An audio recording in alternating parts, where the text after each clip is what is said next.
dia a todas as agências associadas ao Sinapros de todo o Brasil. Está começando mais uma live do ecossistema Sinapros Fenapros. Hoje vamos de dica legal.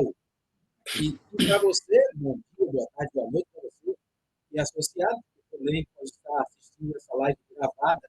Para você que não é associado, está aí uma dica para você vir para o nosso ecossistema. Entre em contato com o Sinapros em todo o Brasil. Hoje estamos aqui com o Dr. Marcos Garini, vamos falar sobre reforma tributária com viés jurídico. Mas antes, vou passar para a minha amiga Patrícia Alexandre, do Sinapro São Paulo. Bom dia, Patrícia. Bom dia, Marcelo, bom dia a todos, bom dia a todas as agências. Estamos aqui mais uma sexta-feira, um friozinho, mas para a gente falar de um tema bastante interessante, que precisamos aí cada dia mais entender, e a gente está aí com um profissional, que é o Dr. Marcos, que vai trazer aí várias informações para nós.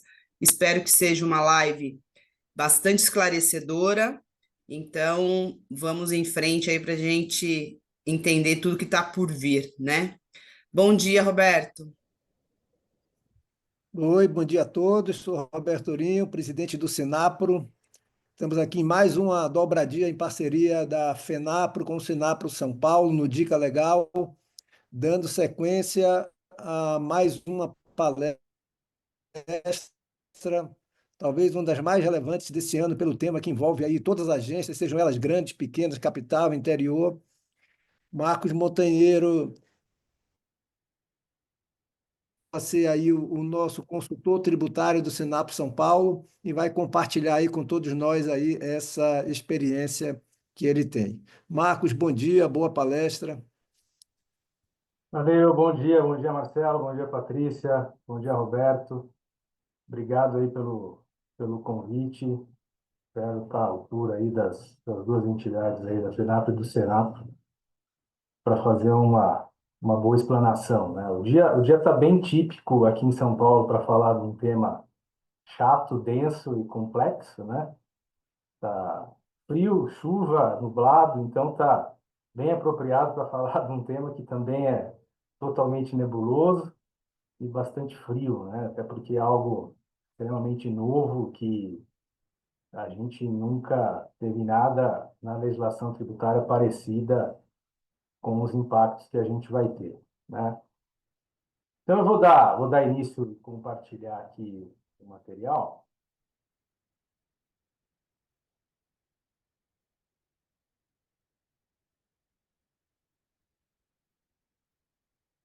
Eu não estou conseguindo compartilhar. Acho que tem que me liberar, Patrícia, por favor.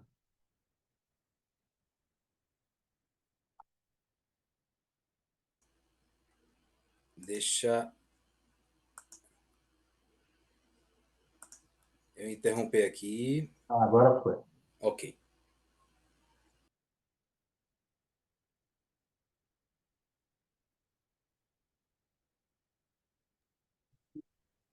Vai Tá. colocar agora a apresentação.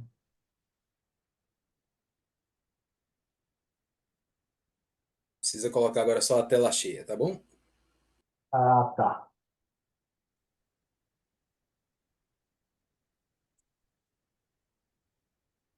Fazer diferente. Eu vou compartilhar.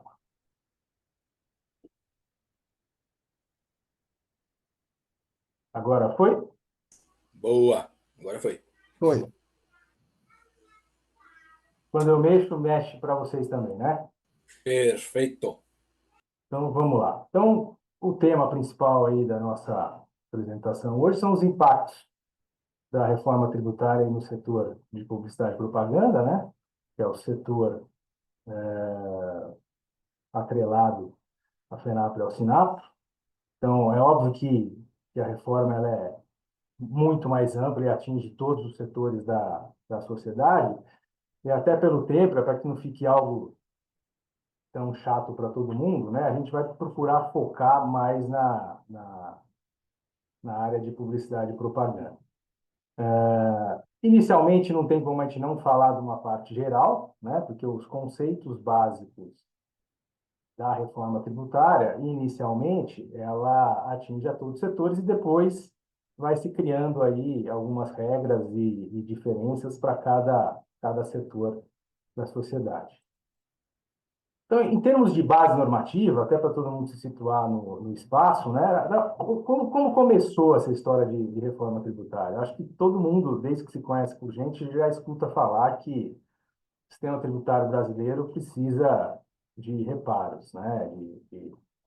De melhorias, por ser um sistema extremamente complexo, caro, e que devolve pouco, né? Então, depois de muita discussão, em dezembro de 2023, se concretizou a primeira fase da reforma, né, que foi feita via uma emenda constitucional. Emenda constitucional 132 de 2023, em dezembro mesmo, né, no apagar das luzes ali do ano, ela foi aprovada.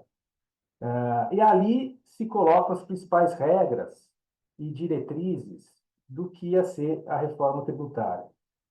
Como é algo extremamente impactante, né, e que necessita ter os princípios, isso sempre deve ser feito via uma alteração na Constituição, que é algo mais complexo de ser feito pelo quórum que precisa ter para ser aprovado. Então, se exige efetivamente uma mobilização muito maior de congressos, de parlamentares, para conseguir se aprovar isso, né? Então, foi aprovada a emenda constitucional 132 de 2023.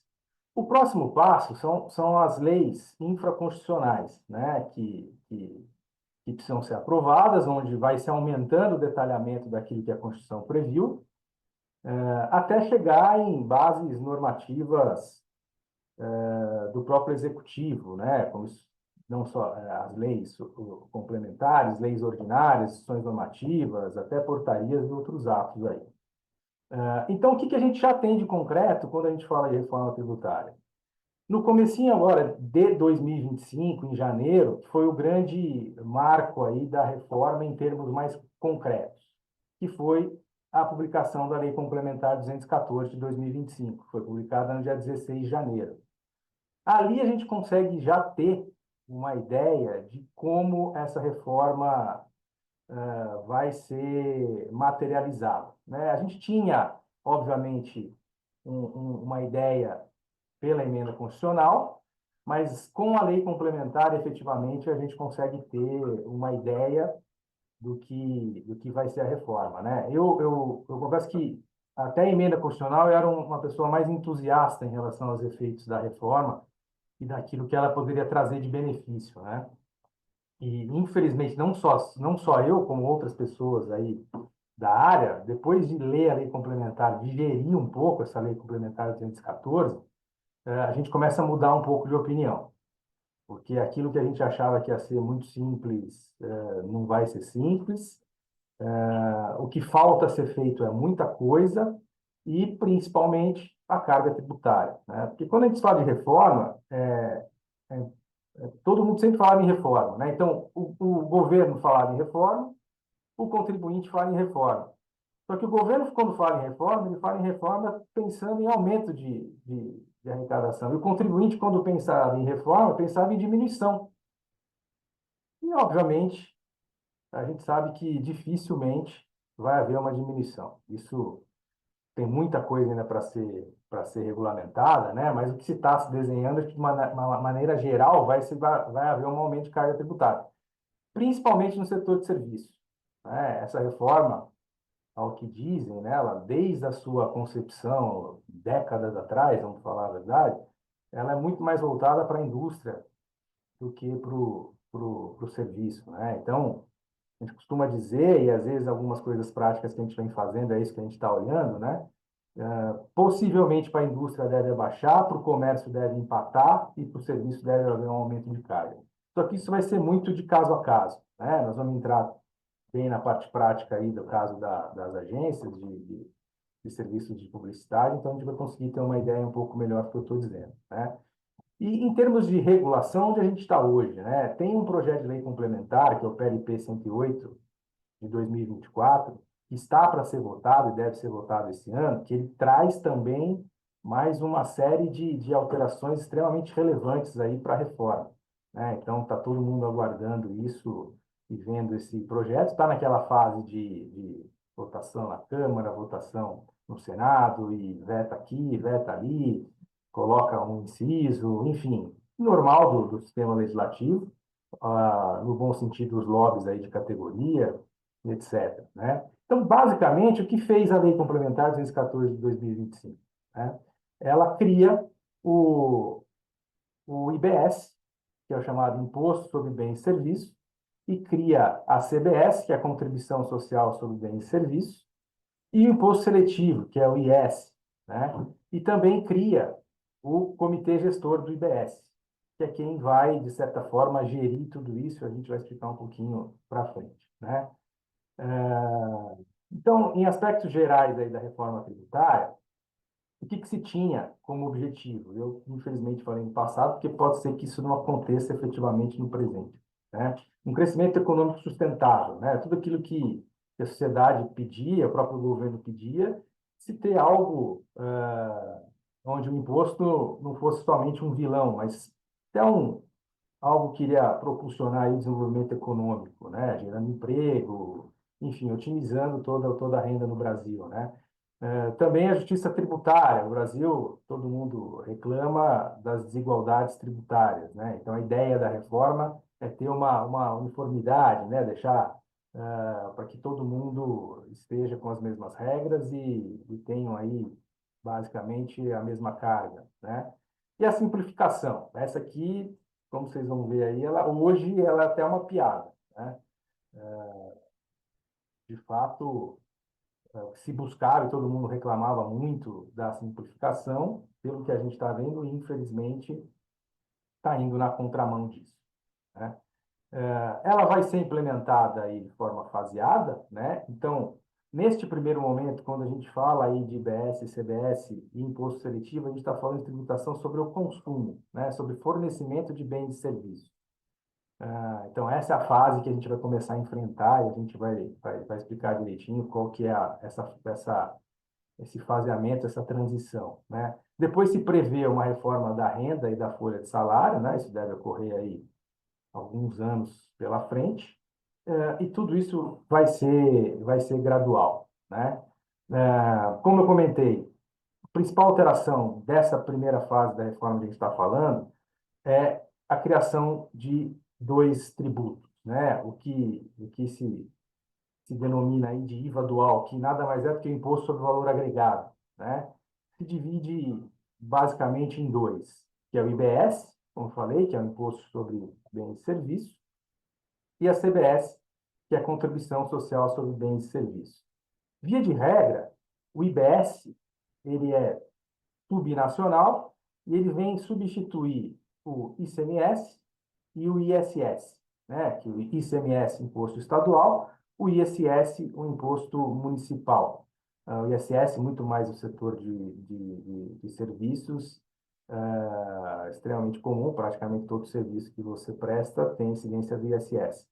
Então, o IBS substitui esses dois impostos, o ICMS e o ISS, e a CBS, ela substitui basicamente o PIS, a COFINS, que também no setor de serviços praticamente todo mundo paga, né? Mas o IOF Seguro, que é um imposto aí muito setorizado, mas que também substitui, né? A alíquota desses impostos ainda não está definido, nós vamos passar por essa definição, tem que ser esse ano, né? Mas ao que tudo está se desenhando, tudo que a gente vem estudando, essa alíquota, e toda a imprensa está divulgando, deve ser o maior IVA do mundo, né?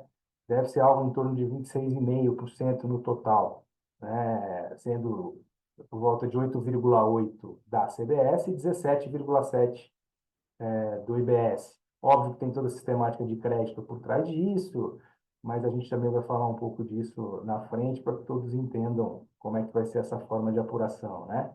E além disso, está criando o imposto seletivo, né? Imposto seletivo é basicamente para substituir IPI, né? Imposto seletivo, ele também é que comumente está se falando que é o imposto do pecado, né? Aquele que vai incidir sobre os produtos nocivos à saúde e ao meio ambiente, basicamente aí produtos alcoólicos, cigarro, etc., né? Então é um imposto que ele vem aí de um caráter regulatório para desestimular o consumo desse tipo de produto aí prejudicial à saúde e ao meio ambiente.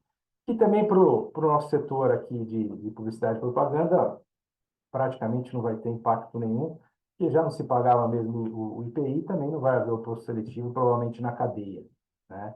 Existe uma curiosidade, que isso é totalmente novo, né, no âmbito federal, que vai ser o cashback, né, que é a devolução de tributos, que é um dos princípios aí para famílias de baixa renda, né? A ideia é de se devolver parte desse imposto para que ela tenha um impacto menor no seu dia a dia. Então, em conta de energia, em outras questões, que isso tudo está sendo regulamentado, mas para famílias de baixa renda vai haver essa devolução, né? Também vão ter uma série de alíquotas específicas para determinados setores da sociedade, né? Principalmente na parte de saúde, medicamentos, podendo chegar aí reduções até de alíquota zero, como inclusive já existe hoje, né? O turismo também vai ser um setor que vai ter alguns benefícios, né? E aí um grande impacto que vai ter na reforma tributária, isso totalmente inédito, está todo mundo ainda pensando como é que isso vai se desenhar, que é quem vai administrar esses três novos impostos aí, né? A CBS, IBS e a CBS. Então, vai se criar um comitê gestor. Então, o que que acontece? Hoje, a gente tem o ICMS, ele é gerido pelos estados, né? E o ISS, que são os dois maiores impostos aí, além do PiscoFins, que é administrado pela União, né? E o ISS pelos municípios. Então, a gente tem o Estado controlando 100% do ICMS, cada Estado, né? Aí são as questões aí que a gente sempre vem debatendo sobre guerra fiscal, das legislações dos 27 Estados, e mais de 5 mil municípios também com as suas legislações sobre ISS. Além disso, a legislação de PiscoFins, né? Que é a União, que é a União que fiscaliza e tributa o PIS e a COFINS. Então, vai se criar um comitê gestor, e esse comitê gestor, que é o comitê gestor do IBS, né, ele vai ser formado por representantes dos 27 estados. Então, os secretários de Fazenda dos 27 estados vão compor esse comitê gestor.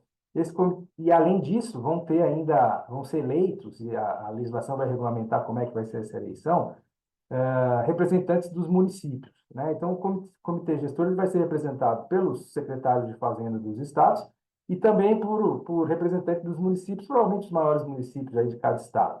Então, ali vai ser um órgão colegiado que vai fazer a administração desse dinheiro, né? E nós estamos falando aí de um dinheiro aproximadamente no ano de R$ 1 trilhão, né?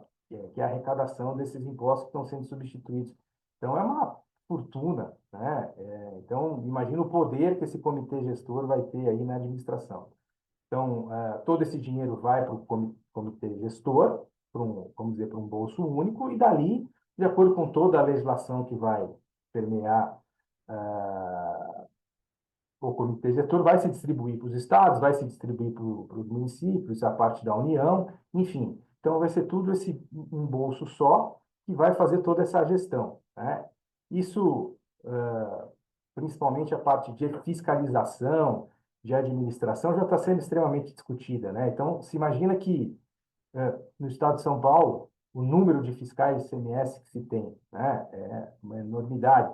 Na cidade de São Paulo, nos grandes municípios, os fiscais de ISS, né, isso tudo, claro que obedecido aí ao faseamento da implementação da reforma, mas vai ser extremamente radical essa mudança, né, porque os fiscais do ICMS não vão mais fiscalizar o ICMS, eles vão fiscalizar o IBS, o mesmo dos fiscais do ISS. Então, assim, vai haver um aprendizado de todo mundo de como é que isso vai se desenhar daí para frente, como é que vai ser essa fiscalização, como é que vai ser a administração. Vai haver uma degradação do fisco estadual, é meio que natural, né? Porque o maior imposto que se tinha, e o mais complexo, né? A gente falava em ICMS, todo mundo até arrepia, porque os regulamentos ICMS enormes, cada estado com o seu próprio regramento, e basicamente vai ser extinto aí ao longo dos anos, né? Então, isso tudo vai ser uma fase, principalmente no início, que nunca se viveu, né? Então, vai ser um aprendizado, deve acontecer um monte e atrapalhada, o que é normal, acho que isso nem é um problema, tudo que é novo, de fato, vai penar um pouco para entrar nos trilhos, mas aí a grande importância das empresas, dos contribuintes estarem preparados para tudo isso que vai vir, né?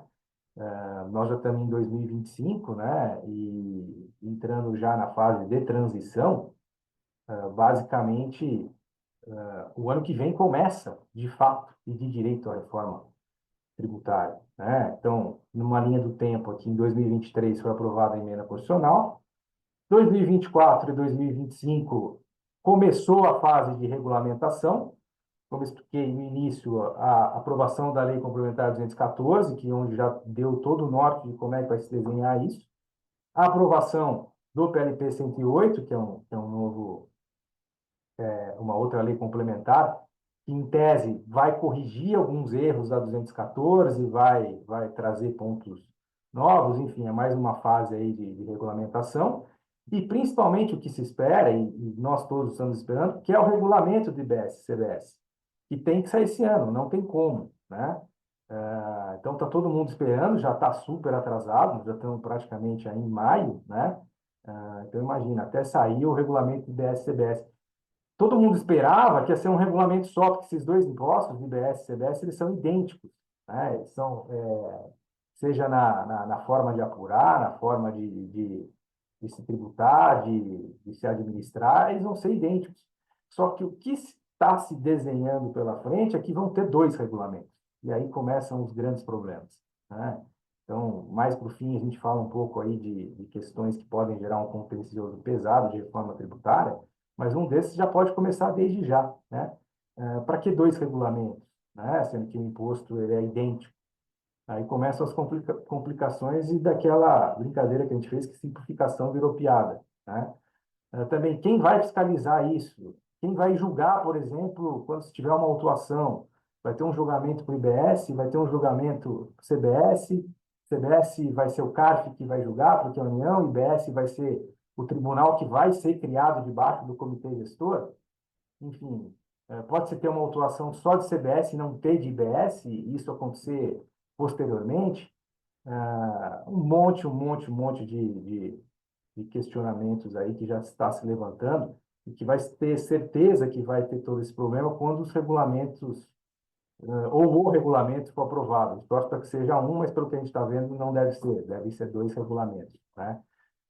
Então, em 2026, praticamente inicia-se aí a nova fase tributária no Brasil. É um ano de teste, mas o que o governo fez para incentivar que todos participem desse teste? Quem cumprir as obrigações acessórias do IBS e CBS em 2026 não vai precisar recolher os novos tributos, né? Então, a alíquota, mesmo para quem for recolher, é uma alíquota baixinha, basicamente de 0,9% e de 0,1% aí para cada um dos impostos, mas é muito mais para forçar os contribuintes a já iniciarem as obrigações acessórias do IBS e CBS. Então, quem cumprir as obrigações não vai ter que recolher os impostos, os novos impostos, mesmo que numa alíquota baixinha, né? Então, vamos dizer, no dia a dia, na vida como ela é na parte prática, em 2026 a reforma tributária está em vigor, né? Em 2027, daí sim ela começa a valer na prática, não é mais teste. A CBS entra 100% em vigor. Lembrando, sai PIS/COFINS, entra CBS. Então, já se inicia a nova sistemática de apuração, que obviamente nós vamos falar um pouquinho para frente, como é que vai ser a CBS, novas alíquotas, né? Se extingue o PIS/COFINS, se extingue aí o IOF Seguros, e também entra em vigor o imposto seletivo, o IPI passa a ter aí uma alíquota zero, exceção apenas aí o que vem da Zona Franca, né? Para o nosso dia a dia aqui, o maior impacto e alto, inclusive, é o PIS/COFINS, que deixa de existir e entra a CBS em vigor nas alíquotas, né? E ainda está para definir, mas provavelmente dentro daquele 8,8 que eu falei inicialmente. Lembrando que PIS/COFINS hoje, para quem está no lucro presumido, que acredito que seja a maior parte dos associados, né? ele é 3,65 sobre a receita, né? E vai passar a incidir aí a 8,8. Isso sem falar do IBS, que é aquele 17, que também vai começar a transição em 2029, né? Então, a transição do ICMS e do ISS para o IBS começa em 2029, vai ser gradual, lá, né? Ela começa numa proporcionalidade de 10% dos novos impostos em relação aos impostos anteriores, 20% em 2030, 30% em 2031, 40% em 2032 e 100% em 2033. Então, em 31 de 12 de 2022, provavelmente boa parte dos fogos de Copacabana lá vão ser pela extinção do ICMS, que era o imposto que todo mundo odiava, né? Então, acho que todo mundo vai ficar extremamente feliz por esse lado. Mas, por outro, vamos ver o que vai acontecer em 1º de janeiro de 33, como é que vai estar esse cenário do Brasil e com a entrada 100% aí da reforma. Mas vamos lá, vendo um pouco mais aqui na parte prática, como é que se constitui esse IVA dual, né? Esse imposto sobre valor agregado dual por ter dois impostos aí, né? Alguns lugares do mundo, como todo mundo sabe, o IVA ele é único, né? É só um imposto sobre valor agregado e não se divide em dois. Mas a gente não tem como perder nosso DNA de complicar, né? Então, já tem aí essa primeira complicação para nós aqui, mas, querendo ou não, estamos saindo de 6 tributos para 2, né? Então, a CBS, que é federal, substitui aí PIS, COFINS, IOF, seguro e IPI. E o IBS, que é subnacional, substitui o ICMS, que é estadual, e o ISS, que é municipal. E mais imposto seletivo, que na brincadeira aí é o imposto do pecado, que também vai ter seu início, que ele é muito parecido com o IPI. O IPI, fazendo uma exceção, dos produtos lá da Zona Franca de Manaus, que a Zona Franca, até a gente comenta um pouco na frente, ela vai ser mantida, é o único benefício aí fiscal que vai ficar de pé, e as áreas de livre comércio são da Zona Franca, então ainda o IPI vai ser mantido. A representatividade no Brasil é pouca, dados aqui são do Ministério da Fazenda, né? Apenas 5% aí dos produtos que vêm lá da Zona Franca vão continuar sendo tributados, né? Aí, em termos de fundamentos aí do IVA, né? O que é esse imposto sobre valor agregado? A base do IVA, e que todos os doutrinadores, estudiosos, como é que ele funciona no mundo, né? É ser uma base ampla. O que isso quer dizer? Todo mundo pagar, né? Ou seja, onde houver fornecimento de bens e serviços, consumo, né? Esse é um imposto sobre o consumo, isso é bem importante, esse conceito vai ficar aí provavelmente para o resto das nossas vidas, né? Esse fornecimento de bens e consumo. Então, toda operação que tiver qualquer tipo de fornecimento de bens ou serviços, que houver consumo, tem que pagar o IVA para que ele funcione, né? Claro que tem setores que vão ser beneficiados, produtos da cesta básica, alíquota zero, medicamentos, etc. Mas são exceções que, num país do nosso tamanho, não tem como a gente segurar, principalmente em termos aí de lobbies legislativos, etc., né? Mas a ideia é ter um imposto que seja cobrado em toda a base, né?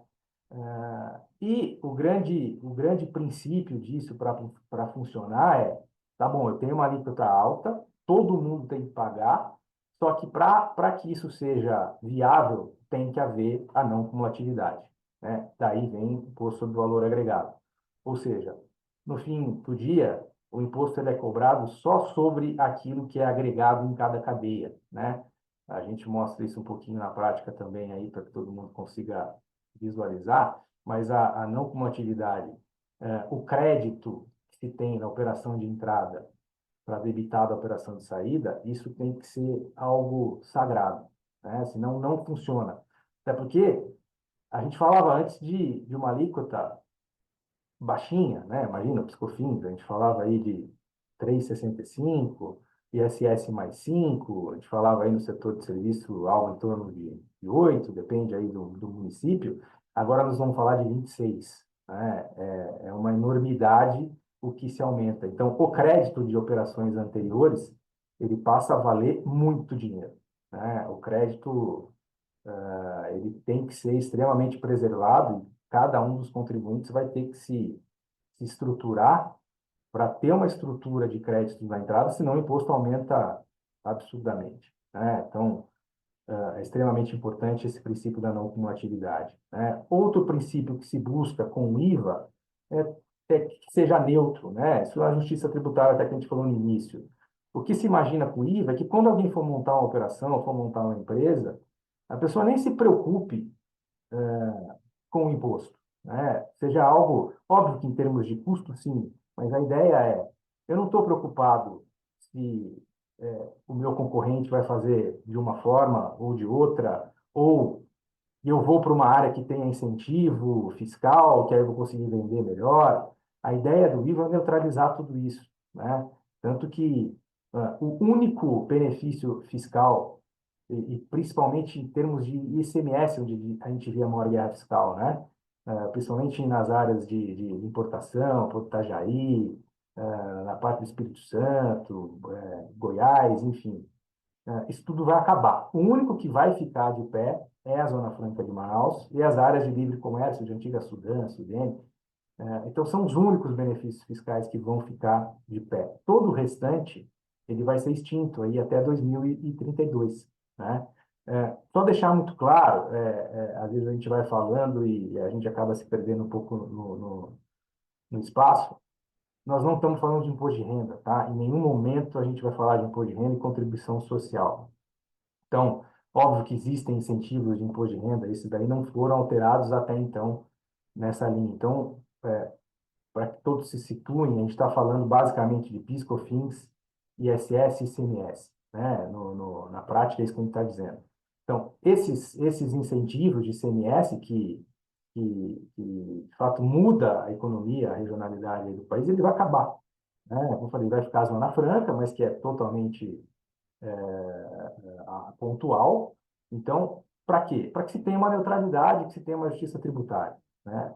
E também algo que é uma briga desde de quando eu me conheço por gente, que é onde se recolhe tributo, né? É, na produção, ou é no destino, é no consumo, enfim, com a reforma, isso se bateu o martelo, o parâmetro sempre vai ser o destino, né? Não tem uma discussão que a alíquota interestadual, tudo aquela maluquice que se tinha, isso é um ponto extremamente positivo, isso vai acabar. Então, sempre vai se pagar um imposto pro destino, onde está sendo consumido no fim, tá? Se entende que é a forma mais justa, né? Porque se está se consumindo ali, o imposto tem que ficar ali onde está sendo consumido, né? Então, o valor agregado, né? Tendo aí algo mais visual para que fique claro, né? O que é o valor agregado, né? É relativamente simples, mas quando talvez a gente vê, fica mais simples, né? Então, eu vou ter a produção de algo, né? Seja uma unidade produzida na indústria, do comércio, do próprio serviço, né? Matéria-prima, bens de uso e consumo. Antes você tinha uma discussão, antes não, ainda se tem, né? Absurda sobre o que é bem de uso e consumo, se dá crédito de ICMS, se não dá, isso tudo acabou, né? Hoje, tudo que é entrada em uma unidade produtiva, ela vai ser considerada aí como bem creditado, desde que se tenha o pagamento disso, isso a gente vai falar um pouquinho na frente. Aqui, essa unidade beneficia, seja em serviço, em qualquer tipo aí de operação, e tem uma nova saída, né? Então, este valor bruto da saída menos o valor bruto da entrada é o valor agregado. O que quer dizer com isso? O imposto nessa operação vai incidir sobre o valor agregado, né? Então, é só sobre aquilo que se agregou entre aquilo que entrou e aquilo que saiu, né? Indo aí para um exemplo prático, né? Deixando os créditos aqui desse slide do anterior aqui para o professor e auditor Jefferson Valentim, né? Excelente estudioso aí dessa matéria. Como é que funciona? Então, vamos pegar numa cadeia aqui, que é extremamente exemplificativo, né? Mas uma empresa, uma indústria, outra indústria, atacadista, varejista, mas pode ser qualquer tipo de operação, qualquer tipo de ente, né? Então, início da atividade, não tem aquisição nenhuma, né? Tudo é óbvio hipotético para ficar mais fácil de se entender no exemplo aí numérico, né? Então, essa primeira empresa A vai vender para a empresa B, vende aqui por R$ 1.000. Não agregou valor nenhum. Então, não se tem imposto nenhum, né? Quando ela vende para a empresa B, ela vendeu por 1.000, a empresa B adquiriu por 1.000, vendeu por 2.300, ou seja, ela agregou 1.300 aqui nessa operação, né? Aí o que acontece? Ela comprou, essa primeira vendeu por 100, chutando um IVA de 10, não vai ser 10, a gente falou de 26, mas só para ficar fácil aqui numericamente, isso gera um imposto de 100 para essa empresa A na saída, então é um débito dela de 100. Essa empresa B vendeu por 2.300, ela agregou 1.300, né? Aí o que acontece? Na saída dela de 2.300, ela tem um débito de 230, tem um crédito na entrada de 100, porque ela comprou por 1.000 e veio 10% do IVA, então ela vai recolher ao final 130. A empresa C comprou por 2.300, vendeu por 3.900, agregou 1.600. Então ela vai recolher o IVA a 160. Então temos aqui 100 da primeira operação, na saída, não tinha crédito nenhum, porque vendeu por 1.000, 10%, 1.100. A empresa B vendeu por 2.530, 230 de IVA, menos 100 da operação anterior de crédito, 130. A empresa C vendeu por 3.900, tinha 230 de crédito das operações anteriores, recolhe 160. A empresa D, ela agrega R$ 900 na operação, compra por 3.900, vende por 4.800, vai recolher 90. Então, ao final de toda essa cadeia, a gente tem que o valor agregado entre essas empresas foi no total de 4.800 e, obviamente, de forma não coincidente, o imposto ele é recolhido ao final de toda a cadeia, sobre o valor agregado. 4.800, 10%, 480. Né? Então, somando os impostos aqui das 4 operações de venda, dá exatamente os 4.800, que nada mais é do que foi agregado no fim da cadeia inteira, né? Aí algumas pessoas perguntam, para que tudo isso, né? Não é mais fácil fazer igual nos Estados Unidos? Recolhe tudo no fim, vai lá, a hora que vende para o consumidor final. O valor agregado foi 4.800, 10%, 480. Para que recolher em cada cadeia e ter esse trabalho todo, né? A explicação, ela é simples, né? Fica muito fácil sonegar se você tem uma cadeia só recolhendo, né? Então, você teria um prêmio de sonegação. Se essa última cadeia sonegar aqui, a cadeia inteira é prejudicada, né? Além do próprio fluxo de caixa para o governo, que também ia ser extremamente alterado se deixar tudo isso para o fim, né? Então, claro que no mundo ideal, deixar para recolher tudo no fim seria muito mais simples. Aqui ninguém se preocuparia aqui com IVA, com IBS e CBS, mas em termos de fluxo de caixa ia ser complexo e também poderia aí se dar um prêmio muito grande para aquele que se sonegasse no fim. Então, no fim do dia, quer se diluir esse risco de arrecadar do fisco, né? Então, é relativamente simples.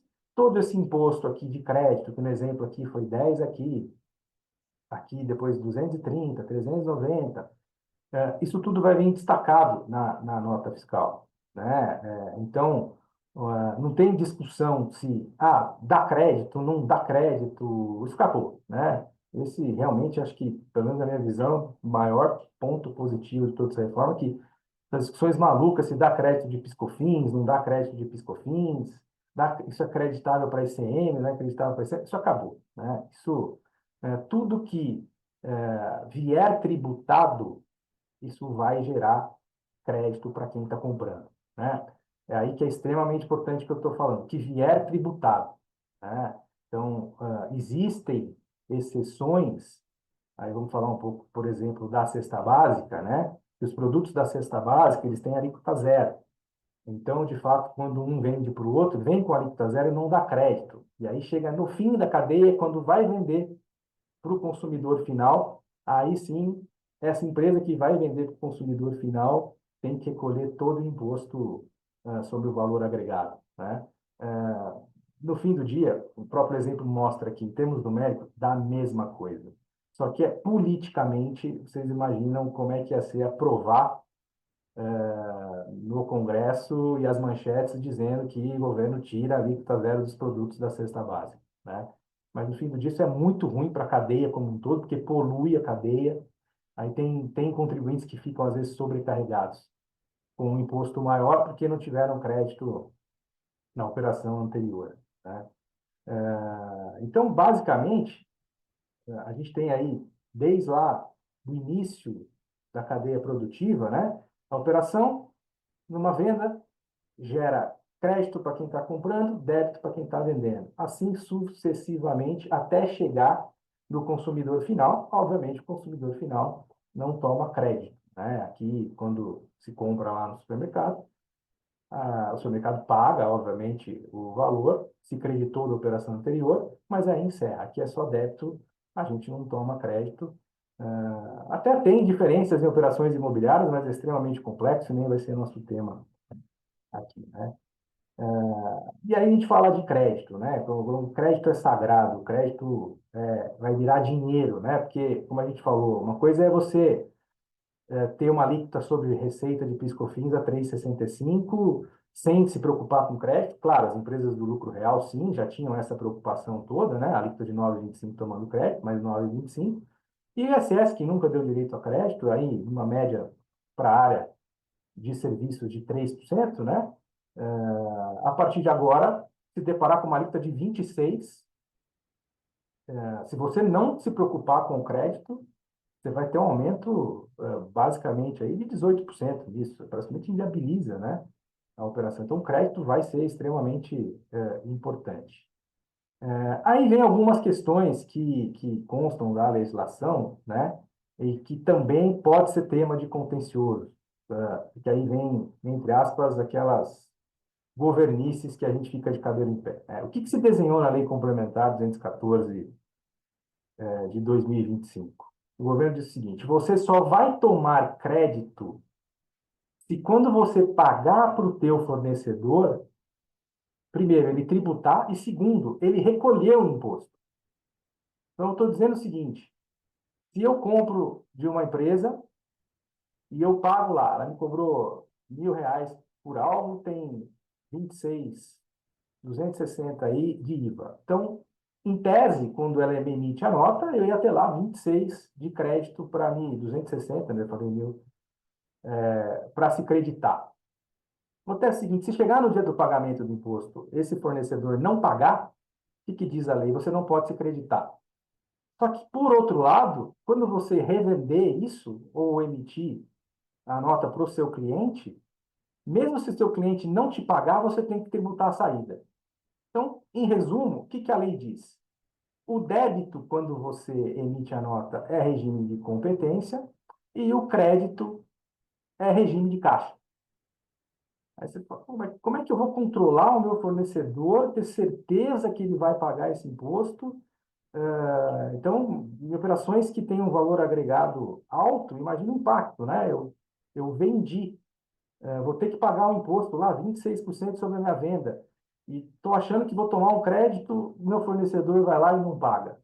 Porque o sistema de crédito e débito que está se desenhando dentro do comitê gestor, que vai ser aquele que vai administrar tudo isso, é ter uma espécie de conta corrente de crédito e débito praticamente online, né? O que está se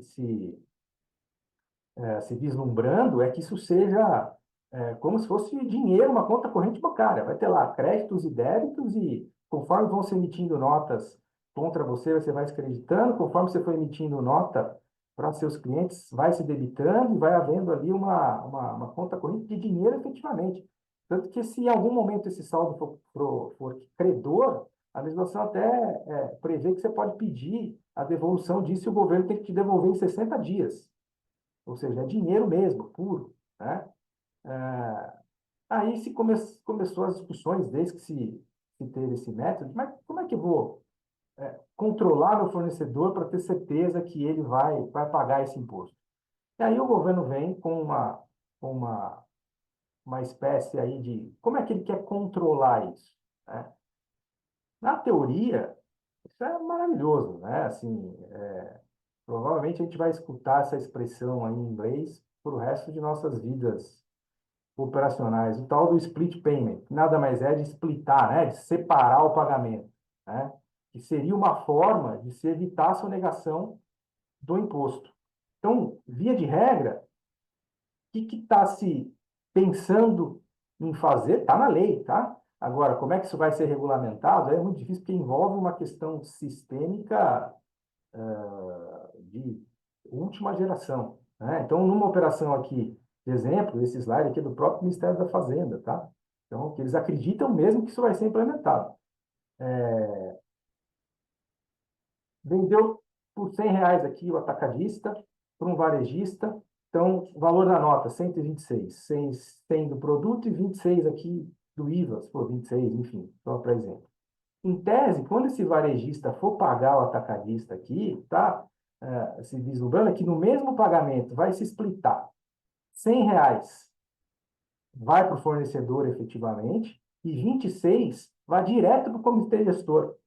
Aí o governo vai falar, agora você para de reclamar, contribuinte, porque você vai tomar o crédito, porque é certeza que esse dinheiro vai para o comitê gestor. E aí você consegue ter a certeza que está tomando o crédito, né?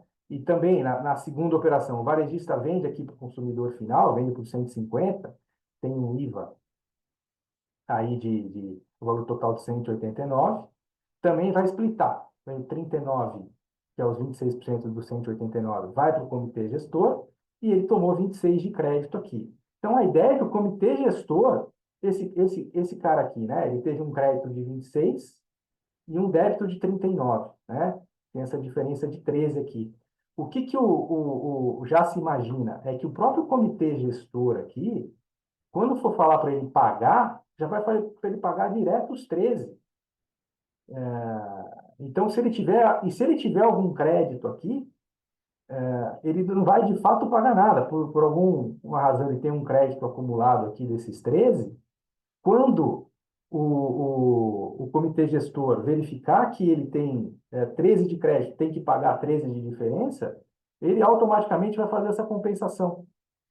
Então, é algo assim extremamente moderno, um sistema absurdo, mas é o que está na lei, o que está tentando se desenhar. Realmente, pode ser um mundo aqui que não vai existir nunca, pode ser, mas, por um lado aqui, você acaba com aquelas empresas de nota fria, que é super comum aí inclusive, semana teve uma operação grande sobre isso, né? Porque você vai controlar o dinheiro, vai controlar os meios de pagamento, né? Então, também um exemplo, você compra lá algo via cartão de crédito, né? Então, aí a operadora de cartão e tem que ir lá pagar um tanto pro cliente dela, né? Para quem vendeu, e tem que pagar a parte do governo, né? A operadora pode, nesse split aqui, olhar no comitê gestor e ver, por exemplo, que essa empresa que tem que receber tem saldo credor. Ela deve 39 aqui na operação, como exemplo. Aí vê que tem saldo credor. Aí a própria operadora, via esses sistemas que estão tentando buscar, já manda direto o valor pro contribuinte, debitando ou não debitando eventual valor que tiver a ser recolhido aí de IBS, CBS. Então, é algo que, de fato, vai ajudar. Agora, se vai conseguir ser feito isso na prática, difícil, porque vai ter que ter um sistema interligado aí de banco, das empresas, do fisco, dos contribuintes, extremamente avançado, né? Outras formas que também estão se fazendo para forçar o teu fornecedor a recolher o imposto e te dar direito ao crédito, né? É nota avulsa, por exemplo. Então, eu vou comprar de uma empresa X, não confio muito na empresa X, acho que ela vai pegar o dinheiro e não vai pagar o imposto, e aí eu não vou poder me creditar. Então, também se criar nota avulsa aí de split, onde quem está comprando vai poder pagar separado. Eu pago, nesse exemplo aqui, o 100 para o fornecedor e o 26 eu pago direto para o comitê gestor ali numa guia. Então, seriam formas que estão sendo criadas que o governo te dá para que, então, já que nós estamos dizendo que o crédito na cadeia só funciona se houver o pagamento, então o governo ofereceu esses mecanismos para que você consiga ter certeza de que aquilo que você está pagando, de fato, vai voltar em crédito, para que você não tenha um imposto ao final do período de apuração muito alto pelas saídas que você teve, né? Então, essa parte é isso. Aí, falando rapidamente aqui, antes de entrar mais na nossa parte de serviço, até pelo adiantado da hora, muito mais aqui também um pouco por curiosidade, que trouxe a lei complementar, em termos de outros impostos que não afetam o serviço de publicidade em si, mas no dia a dia das pessoas, sem dúvida, né? IPVA sobre veículos aquáticos e aéreos, coisa que não tinha, agora vai passar a ter. Tem exceções aí da parte de quem trabalha com embarcação, quem na parte também de veículos agrícolas, né?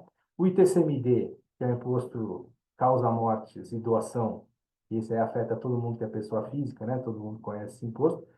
Ele já está previsto na lei que vai ser progressivo, né? Então, ou seja, hoje basicamente você tem uma alíquota única, né? Agora, por lei, te exige que seja progressivo, ou seja, ele vai ser de acordo com o bem que você está doando ou herdando, vai ter uma alíquota maior, né? E IPTU também, que agora tem uma autorização expressa para os municípios cobrarem sobre a base que quiserem.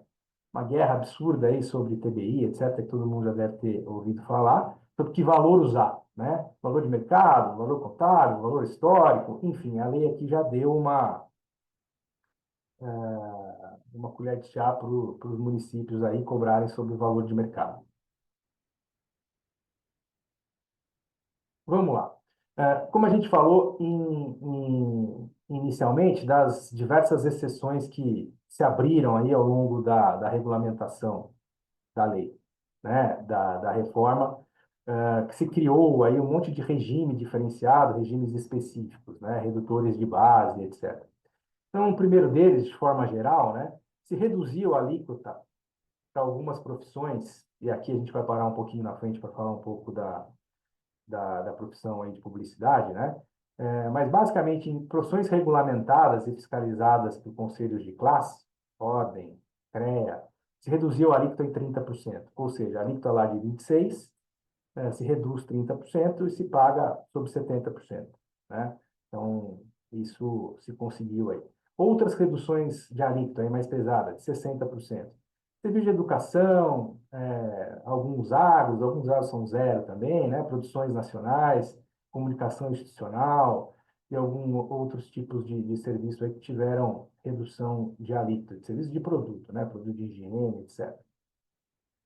E redução alíquota zero também, aí de produtos mais essenciais, né? Medicamentos, muitos produtos aí do agro também, então vão ter uma alíquota reduzida, que para a cadeia e para a teoria do IVA ela é muito ruim, mas em termos políticos a gente sabe que é difícil conseguir aprovar algo que não seja alíquota zero, né? Alguns regimes diferenciados também, isenção, então o transporte público vai ter isenção, créditos presumidos para algumas classes, que são créditos presumidos, como eu estava explicando, você só vai tomar crédito de quem paga, né? Então, se você tem lá um fornecedor que não paga, em tese, você não pode tomar crédito daquela despesa que você teve, porque não está pagando anteriormente, né? Então, tem algumas figuras aqui de crédito presumido, que é para produtor rural aqui de menor faturamento, transportador autônomo, bens móveis para revenda também alguma coisa. Dificilmente aqui vai ter impacto no nosso dia a dia aqui de serviço de publicidade. E também alguns regimes próprios da CBS, que é ProUni, que isso é algo, um incentivo fiscal da área de educação, isso vai ser mantido, e também algumas questões relativas a regime automotivo, de algumas se tinha no PiscoFins vai ser mantido até 2032. Outros regimes específicos, né? Combustível, financeiro, bens imóveis, que é uma loucura, é extremamente complexo. Isso não tem relação aqui para o nosso dia a dia, mas no CPF de todo mundo aí que mexe com compra imóvel, aluga imóvel, vai ter uma mudança drástica. Hotel, bar, restaurante, CASAFs, tratados internacionais, vão ter esses regimes bem específicos, né? E aí, começando a entrar muito mais agora no nosso dia a dia aí de serviços de publicidade. Primeira coisa que eu acho que é extremamente importante a gente colocar é em relação ao Simples Nacional, né? O Simples Nacional e as MEIs. MEI não muda nada, até agora não tem absolutamente nada de alteração em relação à MEI, tá? O Simples, o que se abriu em relação ao Simples? Quem está no Simples Nacional pode ficar do jeitinho que está, continuando recolhendo no mesmo formato, ou ele pode optar em relação ao PIS, COFINS, que aí vai virar CBS, né? ISS, AIBS, manter os recolhimentos dos demais impostos, imposto de renda, contribuição previdenciária, CSL, na sistemática antiga e dos novos impostos, IBS, CBS, recolher no novo formato. Tá? É bem provável, não vou afirmar, mas assim, 99,9%, que se o pessoal do Simples migrar para esse Simples misto, vai haver um aumento de carga. Isso, dificilmente isso não vai acontecer. Você fala, por que o cara vai fazer isso? O contribuinte pode fazer isso pelo seguinte, porque para quem ele vende, se ele ficar na sistemática anterior, o PIS, o COFINS e ISS dele é pequenininho. Ou seja, a pessoa que está comprando dele vai tomar um crédito muito baixo. Se ele for para a nova sistemática, vai aumentar a carga, mas ele que vai arcar com a carga, é verdade, mas o mercado vai ter que se autorregulamentar. E o que pode acontecer, para não dizer vai acontecer? Quando você for ver um fornecedor teu, e por isso que a gente bate na tecla de que o crédito é sagrado, ele vale dinheiro, todo o pessoal de compras, toda a parte aí financeira, vai ter que verificar antes se estou comprando de quem me dá crédito ou não. Esse fornecedor aqui está me cobrando um valor, é mais barato, só que é 5% mais barato. Só que ele é do Simples e não me dá crédito. Vou dar um crédito pequeno. O outro fornecedor, ele é 5% mais caro, mas ele me dá um crédito cheio. Então, de quem que eu vou comprar? Obviamente, eu vou comprar de quem me dá o crédito cheio. Então, está se levando muito cedo para afirmar isso, mas que as empresas do Simples vão minguar, principalmente na área de serviço, né? Porque ou vai se adequar para ter um preço que se equipare àquele outro contribuinte que dê crédito para quem está adquirindo esse serviço, ou de fato vai ser muito difícil para ficar de pé, porque o crédito é dinheiro, como eu falei, 26% de imposto, né? Então, para você tomar 26% de crédito, é um baita dinheiro também. Então, ou o cara te dá um desconto de 30%, ou você vai comprar de quem te dá crédito, mesmo que seja 10% mais caro, né? Então, deve haver aí uma regulamentação do mercado nesse sentido. Mas é difícil prever que vai acontecer algo diferente, né? Porque as empresas, todo mundo vai pagar IBS e CBS, então todo mundo vai querer tomar crédito na entrada. Agora vamos lá, entrando mais aqui na nossa parte prática, né? Dos serviços mais ligados à área de vocês. Eu tinha dito lá que vai ter uma redução na alíquota de 30% para serviços, né? Então, vem o artigo 127 da Lei 214 e diz o seguinte: ficam reduzidos em 30% as alíquotas do IBS e da CBS incidentes sobre prestação de serviços pelos seguintes profissionais. Deixei destacado aqui, que exercem atividades intelectuais de natureza científica, literária ou artística, submetidas à fiscalização por conselho profissional. E vem aqui e coloca um rol de 19 profissões, né? Administradores, advogados, arquitetos, etc. Aí a gente... Cadê os publicitários? Será que esqueceram de colocar aqui? Isso é um impacto grande. Nós estamos falando de uma alíquota de 26,5%, que com a redução vai para 18%. né? E dizer que o serviço de publicidade, de propaganda, por que não está aqui? Porque não é uma atividade intelectual de natureza científica, literária ou artística? Eu acho que mais que as outras, né? Então, ali. Então, sem dúvida, até pelas leis anteriores que falavam disso, até no aspecto mais previdenciário, tinha o artigo 129 da Lei 11.196, que tratava exatamente desse tema de atividades intelectuais. Inclusive, foi uma lei para não obrigar os PJs que exerciam atividade de publicidade não pagar a previdenciária, né? Que se diz que foi um lobby das próprias emissoras de TV, né? Principalmente da Globo. Então, por que será que tiraram a atividade de publicidade daqui? Né? Que não é submetida à fiscalização por conselho profissional? Pode ser, não sei. Temos aí, né? CONAR, sempre, enfim. É algo que merece, acho que, uma atenção do setor, porque a gente vai ver um exemplo prático agora que demonstra que é uma baita diferença de imposto no caixa, né? Na veia, né? Será que esqueceram? É uma... Acho que não. Aqui, só para ilustrar uma notícia da Agência Senado, né? Logo depois, um pouco antes da lei ser publicada, que eles dizem explicitamente aqui que o benefício são para 19 setores submetidos à fiscalização por conselho, né? Então, que a gente, pensando aqui numa questão mais jurídica, poxa, será que essa lista é taxativa, né? Que a gente fala, será que é exemplificativa? Só vale, tem que estar aqui para valer essa redução dos 30%? Ou, por exemplo, tudo leva aqui que é taxativo, né? Que se não está aqui, não vai poder, né? E você vê, praticamente as profissões mais comuns, né, estão aqui, né? A publicidade realmente é difícil saber por que não está aqui, né? Qual é a diferença do serviço intelectual do advogado publicitário ou mesmo dos administradores, né? Por que fizeram essa distinção? Com todo respeito ao técnico industrial, mas o serviço intelectual do técnico industrial me comove. Exatamente. Qual é a diferença do advogado para publicidade? Por favor, não pensem, nem escrevam o que vocês estão pensando aí, porque eu sei que deve ser coisa pejorativa. Mas é de fato difícil saber. Dá tempo ainda de tentar fazer algo? Dá tempo, né? Como eu falei, tem um projeto de lei aí complementar que quer corrigir algumas questões dessa lei complementar anterior, né? Pode ser um ponto a se discutir, porque não colocar uma força política nisso para incluir a publicidade aqui, né? Fiz um exercício bobo aqui, eu só não vi, as únicas profissões que me ocorreram que não estão aqui, mais assim, usuário de profissional liberal, é dentista e a publicidade.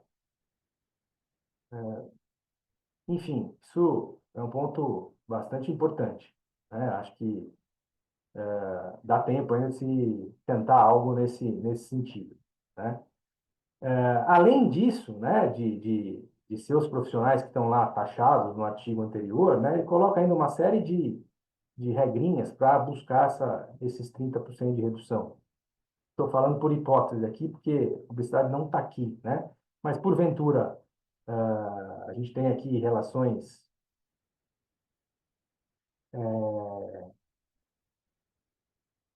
públicas, alguma coisa nesse sentido, né? Economistas, enfim, só para deixar claro que não basta ter só essa profissão, além disso, tem que ser uma pessoa jurídica constituída só por pessoas físicas que tenham como sócios profissionais da área e que exerçam pessoalmente isso, né? Então, um pouco de alguns grandes municípios que têm as sociedades uniprofissionais é um pouco parecido para quem conhece um pouco a matéria, né? Eles meio que se assemelham a dar essa redução de 30% para quem seja uma sociedade uniprofissional. Aqui até fala que pode ter outras profissões, mas desde que cada sócio milite aí na sua área de atuação, etc. Não pode ter uma pessoa jurídica debaixo dela, ela não pode ser investidora de uma pessoa jurídica, não pode ter uma pessoa jurídica acima dela.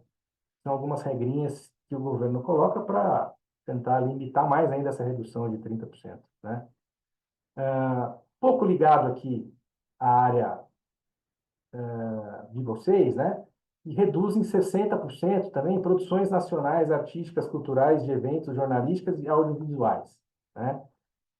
Então, essa alíquota é reduzida, ela vai praticamente, se for 26, vai cair para uns 10, só que desde que sejam relacionadas a esse tipo de projeto, né? Espetáculos, shows, desfiles, eventos acadêmicos, feiras de negócios, exposições, programas de auditório, obra de arte, né? Então, ela diz o seguinte, quando você estiver fazendo ou produzindo esse tipo de evento, inclusive todos os serviços que são utilizados, esse anexo 10 aqui, que é uma infinidade de serviços, que basicamente do dia a dia de vocês são serviços de produção, de mídia, para que se tem que fazer isso, está dentro dessa redução de alíquota de 60%. Mas desde que esses serviços do anexo 10 aqui, produção de mídia, produção de vídeo, audiovisual, sejam para casos relacionados a espetáculos, a shows, a desfile, etc. Né? Pode pegar alguma parte aí do associado aqui do FENAP, tem essa boa redução de alíquota aqui, né? Mas a gente até brinca aqui. Cadê as campanhas? Né? Se aqui tem campanhas publicitárias, todos os serviços correlatos que são utilizados, que basicamente são os mesmos do anexo 10 aqui, aí poderia também se aplicar essa redução de 60% se tivesse um incisozinho aqui dizendo campanhas de publicidade, etc. Né? Tema também que pode se pensar em tentar algo aí para se corrigir na legislação para frente. Né? Um outro artigo interessante, onde também se reduz a alíquota de 60% do IBS da CBS, quando se fornece serviço de comunicação institucional à administração pública direta a autarquias e fundações. Ou seja, quando você está prestando o serviço de comunicação institucional à administração pública, planejamento, criação, programação, manutenção de páginas eletrônicas, monitoramento, enfim, todo o serviço que as agências basicamente prestam para a administração pública em geral, para fins de comunicação, eles deram a redução de alíquota de 60%. Também pode atingir parte aí do setor de vocês. Por que colocaram isso também é difícil a gente saber. Mas é bom. Também é outro gancho para tentar puxar mais coisas relacionadas à publicidade, essa redução de alíquota, que seja de 60%, que seja de 30% no mínimo. Né? Então, a lei complementar também traz esse instituto. Né? Agora, vamos para um exemplo prático aqui, para ver se... tá bom, tudo isso é teoria, vamos para a parte prática para ver o que pode acontecer em termos percentuais. Isso aqui que eu vou mostrar se aplica a qualquer tipo de faturamento aí de receita para as agências, né? Deixando claro que aqui eu estou considerando sem redução de 30% na alíquota do IBS e IBS. Também partindo aqui de uma empresa no lucro presumido, né? Que se fosse no lucro real também não ia mudar nada, porque o lucro real vai ser o mesmo antes da reforma, depois da reforma, o lucro presumido também vai ser o mesmo antes da reforma, depois da reforma, o impacto mesmo é hoje no PIS, COFINS e no ISS. Então, hoje, a gente tem uma tributação total aí de uma empresa no lucro presumido, né, de 17,5%. Isso é o quê? Já pegando o adicional do imposto de renda, considerando ele a 25%, pensando numa receita de 1 milhão, que pode ser por mês, pode ser por ano, tanto faz, de proporção. O PIS hoje 0,65%, COFINS 3% e ISS 3%. Uma alíquota média que depende do município que vai estar. Então, a gente está falando aí 1 milhão de receita, vai ter uma carga total de 175.300. Pós-reforma, a gente vai ter uma alíquota de 37,38. Então, olha a diferença, né? De 17 para 37. Claro que estão os créditos, né? Mas, via de regra, IBS, CBS, uma alíquota de 26,5, sem redução nenhuma. IRPJ, CSS não muda, então daria um imposto a pagar de 373.800. Ou seja, sem considerar os créditos, eu teria um aumento na carga aqui, que era de 175, vai para 198. Claro que eu posso tomar crédito, né? Então, num exemplo aqui, se eu tiver despesas creditáveis de 500 mil, ou seja, 50% de margem aqui, eu volto a dizer, despesas creditáveis, se eu tiver aqui subcontratados no Simples de 300 mil, isso não me dá, e eles não não migrarem para o novo sistema, você vai me dar 0 de crédito praticamente, né? Então, no exemplo aqui, se eu tenho 500 mil de despesas creditáveis de fornecedores meus que pagam IBS e CBS e me forneceram algo, eu vou ter 132.500 de crédito. Então, na conta total aqui, entre o que eu pagava de 175, tendo esse imposto e esse crédito, eu vou ter um aumento de carga de 66 mil reais, que equivale a 6,6 na cabeça da Receita, né? Para praticamente equivaler, ou seja, para a carga ficar igual, eu teria que ter mais ou menos de despesas creditáveis 750 mil. Ou seja, eu teria que ter uma receita de 1 milhão, ter despesas creditáveis de 750 mil para ter uma carga tributária equivalente. Qualquer coisa para baixo disso vai aumentar a carga e, obviamente, se for acima disso, eu tenho uma diminuição de carga, né?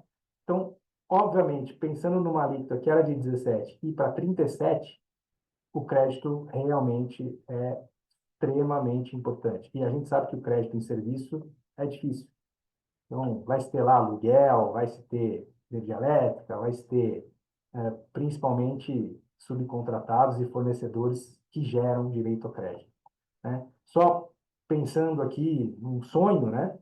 Se conseguir, por alguma razão, colocar a publicidade lá naquela lista e ter uma redução de 30%, o que era 66 mil lá de diferença nas mesmas bases, vira 26, diminui bem, né? Praticamente, eu falava de uma diferença de 6,6. Se tiver a redução dos 30%, cai para 2,6, e eu precisaria de menos despesas creditáveis para se equivaler, porque eu estaria falando de uma alíquota total de antes de 17,5 e agora de 29,43. Então, é um impacto significante na última linha, e a gente sabe que é extremamente importante, né? Então, em termos práticos, e se fosse lucro real, vamos dizer, é a mesma coisa. Só vai mudar, obviamente, o imposto de renda, mas vai ser o mesmo em um ou outro. Essa diferença que eu mostrei aqui, ela é única e simplesmente causada por PIS/COFINS e ISS versus IBS e CBS. Não tem imposto seletivo, obviamente, não tem ICMS. Então, em termos práticos, é isso. Entrando um pouco mais aqui na última parte, até pelo adiantado da hora, para mim, um defeito aqui da lei extremamente importante para quem tem contrato público, né? O que trouxe a lei? A lei trouxe que contratos públicos firmados anteriormente à entrada da lei podem buscar o reequilíbrio econômico-financeiro.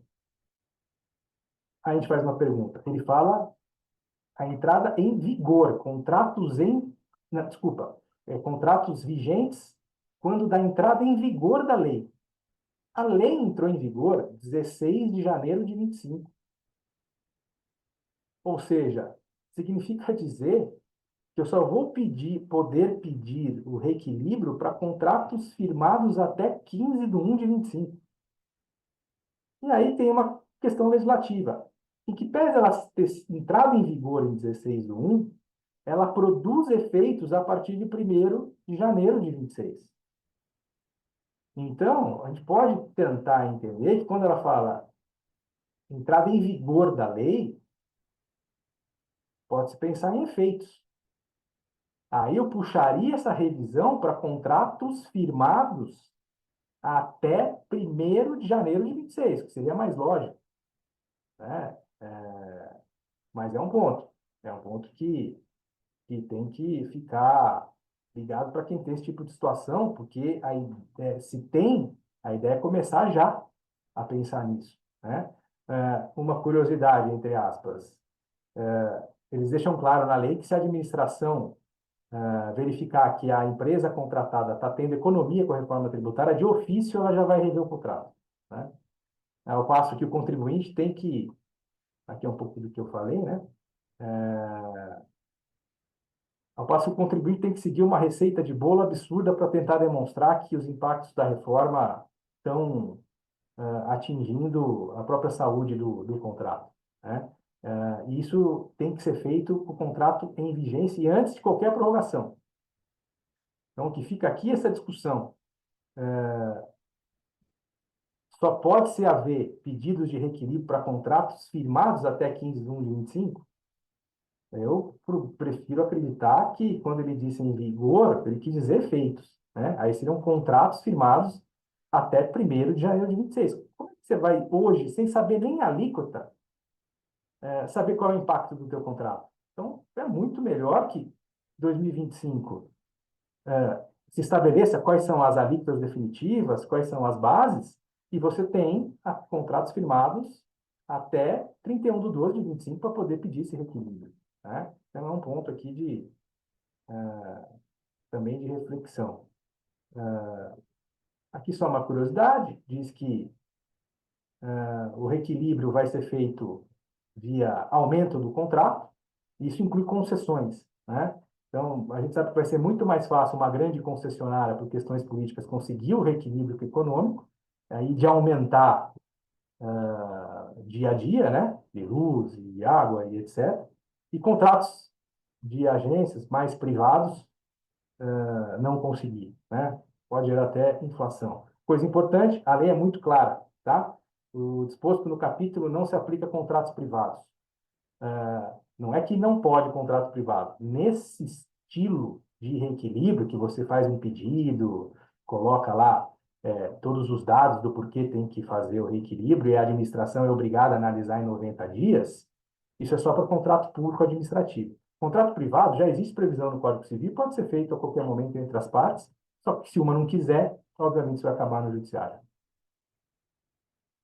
Algumas reflexões finais, até para a gente abrir para a pergunta, que já são 11h20, né? Aqui eu fui bem,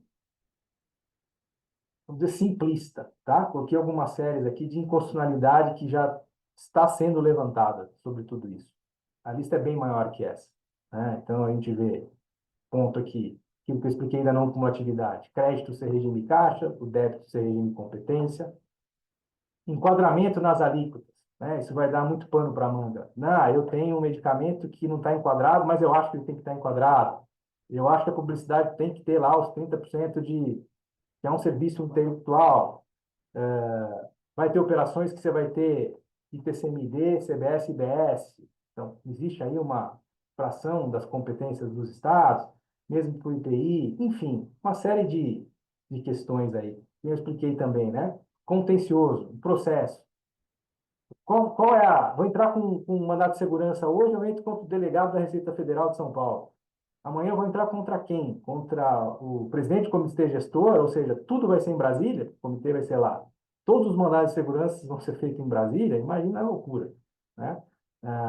Pode ter uma autuação só de CBS, uma autuação de IBS, quem vai julgar? Enfim, um monte de coisa aí que vai ter que ser, no mínimo, corrigida ou regulamentada de forma bastante eficiente, né? E, por fim, uma reflexão sobre a reforma, sobre a extrafiscalidade, né? Os impostos todos sempre foram usados pelos entes públicos para ter um componente de extrafiscalidade.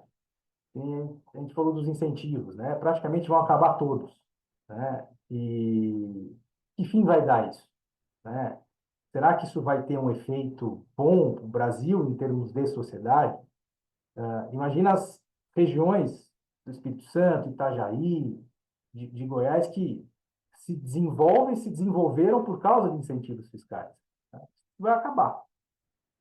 Mas o comitê gestor está lá, ele vai ter que destinar o mesmo dinheiro que se tinha de arrecadação lá. Isso é verdade, né? Vai ter que haver, vai tudo para o mesmo bolso e já está lá estabelecido. Se o Espírito Santo ganhava X de CM, vai pagar o X. Só que não é só o dinheiro, né? Quando você tem uma região, ela se desenvolve com educação, com hospitais, com profissionais, com as pessoas que vão morar nesses lugares, né? Então, não adianta só dar o dinheiro para o governo, vai virar quase que uma Bolsa Família de imposto. Como é que vai ficar isso, né? Isso ninguém sabe responder ainda. Provavelmente lá para 2040 nós vamos saber que fim deu essa reforma tributária em relação a esses aspectos. Você conversa com colegas de Goiás, do Sul, de regiões incentivadas, está todo mundo extremamente preocupado. O que vai acontecer, né? Os galpões em extrema, a ideia, acabando os incentivos, é tudo vir para o mercado consumidor grande, né? Então, São Paulo, Rio, parte da Bahia, né? Vai todo mundo querer vir para cá. Para que você ter hoje um centro de distribuição longe do mercado consumidor para gastar com combustível, com risco, etc. Então, deve haver aí, já existe, né? Alguns estudos já falam que o maior impacto da reforma tributária é no logístico, todo mundo querer voltar para São Paulo. E como é que vão ficar esses incentivos, que pode, inclusive, também ser matéria de contencioso, né? Pô, eu tenho esse incentivo, tenho minha fábrica aqui, e esse é direito adquirido, enfim. Só que esses efeitos nós vamos ver daqui a alguns bons anos. Por isso que os incentivos foram deturpados, ninguém pode negar, né? De fato, passou do ponto, mas acabar do jeito que vai, no início eu era 100% a favor, hoje confesso que eu nem sei se de fato isso vai repercutir em termos de sociedade de uma forma benéfica ou não. Então é isso, pessoal. Desculpa passar aí do tempo, deixar pouco tempo para a resposta, mas realmente, como a gente falou, o assunto não tem nem 10% aqui do que vai ser a reforma tributária em todos os setores, né? E claro que a gente pode ter outras oportunidades, porque está em movimento e todo dia pode sair alguma coisa diferente em termos de regulamentação. É um tema tão complexo que a gente, inclusive, está hoje, é um início de uma série que a gente está fazendo sobre reforma tributária.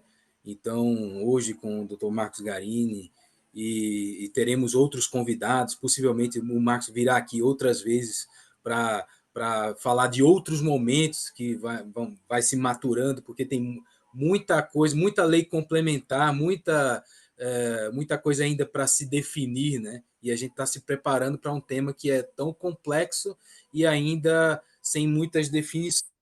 E temos muitas perguntas, temos várias perguntas aqui, eu acho que não vai dar tempo para responder tudo, mas vamos a elas. E lembrando que o material dessa apresentação, tanto a gravação, o que está acontecendo aqui hoje, como o material, será disponibilizado na próxima semana, cabendo a vocês, agências associadas, entrarem em contato com o Sinapro e vocês vão receber esse material.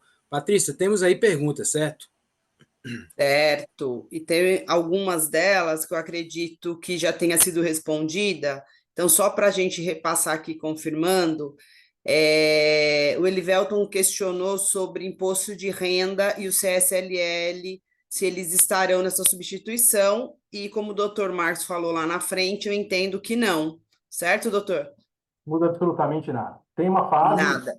de prever essa reforma do imposto de renda, mas isso nem com data marcada ainda. O imposto de renda, em tese, Exato. não se modifica absolutamente nada, nem no imposto de renda, nem em contribuição social. Perfeito.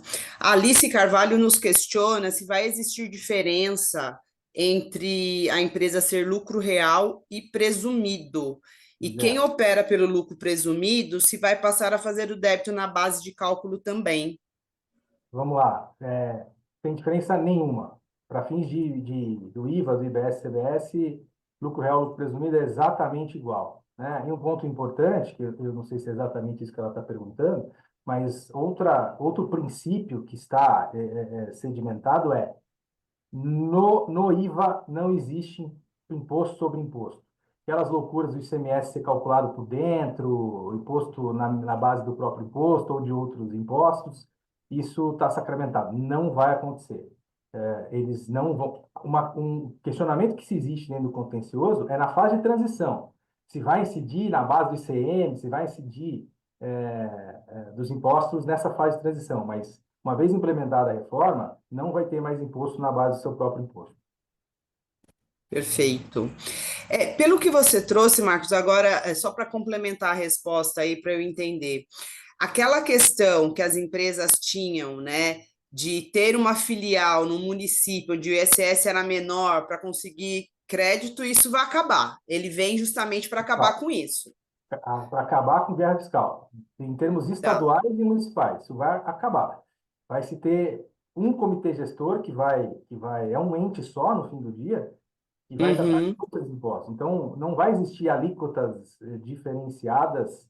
Então, no fim do dia, é a nota fiscal que você recebeu, a alíquota, se for 26, vai ser 26, e dos créditos da entrada daquilo que teus fornecedores pagaram. Tá, perfeito. Por Bom, isso que eu falei, né, Adriana, Patrícia, que é importante, que o que vai acontecer com as regiões incentivadas, né? Porque exato. a ideia é que deve voltar muita gente, principalmente para São Paulo e Rio, né? Porque a gente tem aqui em São Paulo, por exemplo, Barueri, que era uma cidade onde que ela tem muito essa questão né, da isenção aí. Muitas empresas migraram para essa região justamente por conta disso, né? Barueri, Santana, isso acabou. Exato. Então, isso Tá, realmente, no Rio também tinha lá nas regiões, na região metropolitana, isso tudo vai definitivamente acabar. tá. Tem uma questão aqui sobre da Alice Carvalho, que ela fala que o nosso maior insumo é a mão de obra. Aliás, várias pessoas fizeram essa pergunta. Exatamente. Então, por isso que a gente vai Folha, responder aqui, que vai responder várias pessoas. Então, eles questionam se a folha de pagamento vai poder entrar gerando crédito. não, como eu falei, o crédito é só daquilo que se pagou na operação anterior. Então, não tem IBS, CBS sobre a folha, né? Então, a folha não gera crédito de IBS, CBS. E quando você tem subcontratados, vai cair no mesmo problema se for MEI. MEI não vai dar direito a crédito, porque o MEI não vai pagar. E simples que não migrar para o novo sistema. Então, para serviço, é difícil achar crédito. Vai ser difícil achar crédito. Por isso que a gente demonstra no exemplo lá que se pode ter um aumento de carga até próximo de... Depende do crédito, né? Eu fiz lá aquela simulação com 50% de despesa acreditável e pode ser que você não tenha nem isso. Então, você pode ter um impacto de 10%, por exemplo, sobre a tua receita, que às vezes é a tua margem de lucro. Então, principalmente a área de compras, etc., vai ter que ficar muito ligado de que vai ter que fazer estudos e repensar o formato de se criar ou de se comprar daquele que tenha o crédito na operação anterior. Tá. Isso também, Aí é uma questão minha. Pensando nisso, as agências, né, principalmente as agências menores que a gente atende hoje, eu percebo que elas trabalham bastante com escritórios de contabilidade. E os escritórios de contabilidade têm bastante dificuldade nessas questões. Seria um ponto de atenção, né, doutor, para todos, porque assim, essa questão da onde tomar o crédito, como fazer, acho que as agências precisam ficar bem em cima disso, concorda? Um dos pontos, e por isso que a gente está falando que já está, não é que vai estar na hora de começar a ver isso, já está. Né? Já estamos em 2025, 2026 entra a fase de testes, então já precisa ou internamente treinar pessoal, ou ter prestadores que de fato vão ter um olhar para isso, né? Porque às vezes quando a contabilidade é terceirizada, ela faz muito mais um trabalho daquilo pontual de não ter algo em termos de planejamento, né? Então, ou se vai se ter um contador com esse viés também de planejamento, ou isso vai ter que ser feito dentro de casa. Tá. É, A Fabiana. Oi, desculpa, Marcelo, você pode, ia falar? pode. Só que eu tinha uma dúvida, assim, pela leitura aí que me pareceu, só para ver se é isso que ficou um pouco claro para mim. Para a gente que está aqui, tá um pouco. O cenário é um pouco desse tipo. Teremos aí, vamos pagar menos impostos diferentes, né? Aquela complicação vai ficar muito mais simples esses impostos. A gente vai ter que se adaptar a essas novas alíquotas e sistemas, mas a gente vai perder alguns incentivos e, enfim, talvez essa carga, quer dizer, talvez não, a carga vai ficar maior, a gente vai ter que encontrar aí alternativas a isso, certo? Então, Para serviço, Marcelo, assim, a gente falou, a indústria, pelos estudos, pode até cair, comércio empata, serviço provavelmente vai ter um aumento. Todo mundo se falava antes, né? Serviço paga pouco. E, de fato, agora, isso não vai ser mais verdade. pronto. Então, eu inclusive, vou até registrar aqui a participação do nosso amigo Antônio Lino Pinto, que até mandou uma mensagem, quer dizer, mandou algumas mensagens, né? Teremos muitas surpresas negativas com a reforma que 2026 será um ano decisivo para tomar decisões. Ele mandou até uma outra mensagem aqui. As empresas deveriam já se movimentar em 2025, é o que a gente falou aqui. Mas, enfim, Roberto, você levantou a mão.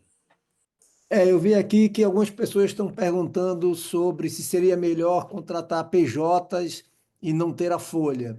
Bom, não preciso nem falar das questões nas implicações trabalhistas, mas também Marcos explicou, se puder complementar novamente aí, Marcos, para quem teve essa dúvida, de que a depender de que tipo da empresa que você está contratando o PJ, você também não vai gerar crédito para a sua agência, correto? É isso aí, Roberto.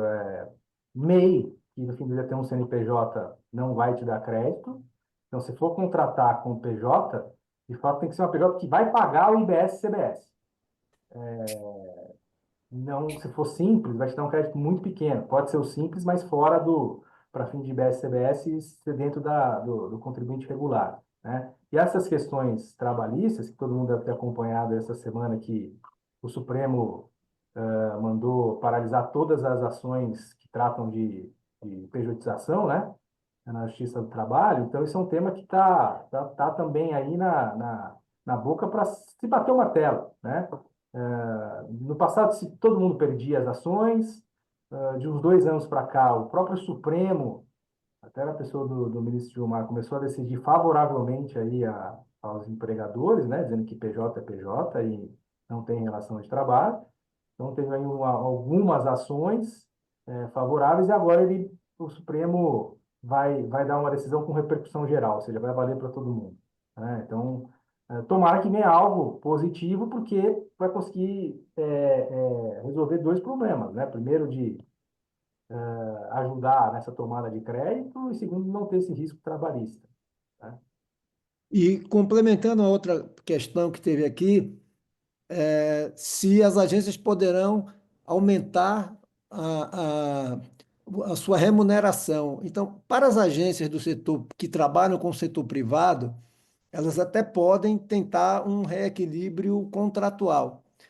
Para as agências que trabalham no setor público, que atendem aí prefeituras, câmaras de vereadores, empresas de autarquias, fundações, vejam municipais, estaduais, governos, até também empresas federais, que trabalham dentro do anexo 2 do SEMP com o percentual de mídia, aí você não tem como fazer um aumento deste percentual, porque a verba do anunciante será a mesma e você vai ser remunerado em 15% sobre esse valor. Então, também aí é uma situação que a agência fica impossibilitada de aumentar aí os seus custos, porque aí vai ter que mexer até na própria autorregulamentação, né? Pode, nos contratos já firmados, né, pode pedir o reequilíbrio, demonstrando isso, e de novos contratos, já verificar edital, impugnar edital, pedir explicações, que pode se tornar inviável, né? Do privado, é uma má notícia, mas que é importante se perguntar se pode aumentar, né? Por exemplo, se você é uma agência do Simples, pode ser que teu cliente chegue para você e fala, você vai ter que baixar o preço, porque de você eu não tomo crédito. Então tem esses dois lados, né? Por isso que é realmente drástico o que pode acontecer, porque empresas que pagam IBS e CBS, elas vão querer que todos os seus fornecedores lhe deem crédito, né?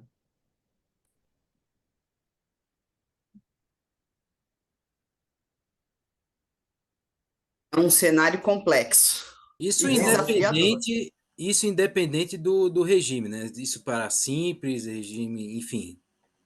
Não, você fala o cliente, se ele for também simples, aí, se na cadeia ninguém paga, aí não tem problema o crédito, mas que é muito difícil, né? Aham. Agora, chega num cliente que paga, ele vai querer que seus fornecedores ou tenham um desconto alto ou que lhe deem crédito, porque no mesmo preço ele vai comprar de quem dá crédito para ele. E tem alguns pontos aqui que estão questionando se FENAPRO, SINAPRO e SEMP tomaram algum tipo de providência, fizeram. Sim, a FENAPRO e SINAPRO não estão parados. A gente tem uma representatividade lá em Brasília, mas, de fato, todas incursões que foram feitas não conseguiram ainda gerar um resultado, mas agora que a gente começa a ter uma clareza maior do que está acontecendo e à luz aqui do que o Marcos está trazendo, a gente vai retomar novamente, aí nós, Sinapros, eu como Sinapro São Paulo, acredito que o Daniel na FENAPRO e o próprio sempre, para a gente voltar a ter uma incursão mais forte para tentar incluir naquela seção dos 30% como uma forma de minorar esses problemas que a gente vai ter, né? Não tem sido uma briga fácil, a publicidade meio que enxergada como como se estivesse num limbo, né, de reconhecimento aí pelo Congresso, porque aí, Marcos, para que a gente consiga entrar nessa exceção, o que que seria, na sua visão, que necessário? Assim, a maneira mais simples é essa próxima lei complementar que vai sair, ela dá nova redação ao artigo da lei anterior, incluindo a publicidade, né, o serviço de publicidade. Ou um novo artigo, enfim, mas via de regra incluindo a atividade dentro desse rol que tem essa redução da base, né? Pelo que eu vi ali, tem duas possibilidades, né? Tanto incluir os profissionais, como também no anexo 10 a categoria, né? Enfim. Não, mas o anexo 10, aquilo que eu expliquei, Marcelo, ele é voltado para aqueles eventos, feiras, Ah, sim, ok. exposições, então são serviços que estão atrelados àquele tipo de atividade, né?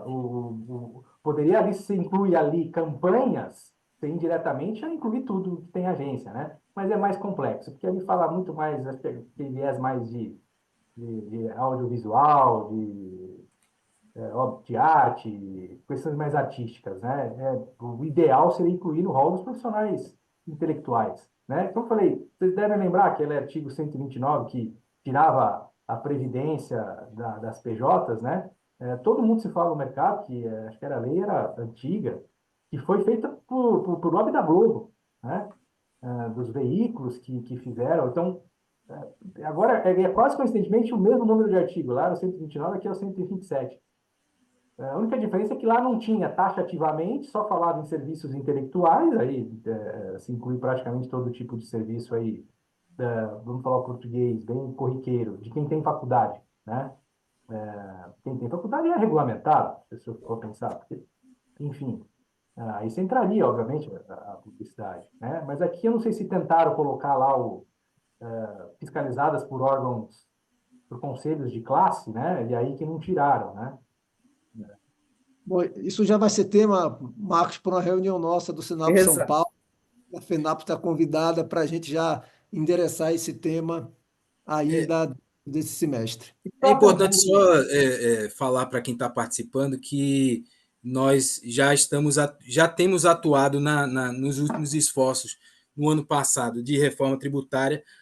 A questão avançou e fugiu um pouco de controle porque andou num rito que não abriu para muitas exceções. Quem acompanhou na mídia não foi aberto para exceções para outros setores e a coisa agora voltou para as comissões. E aí a gente pode ser que a gente tenha um espaço e temos aí, junto com a ABAP, um trabalho forte em Brasília para que a gente possa atuar em comissões e a gente possa, então, agir com parlamentares, de repente, fazendo alguma incursão de alteração de lei complementar. Então, agora a gente vai ter que trabalhar para ver se o que é possível, se está no time. só um detalhe que eu esqueci de falar, mas queria deixar isso claro, né? Que o regulamento de IBS, CBS vai ser aprovado, ainda não tem nada específico da questão de agência, tá?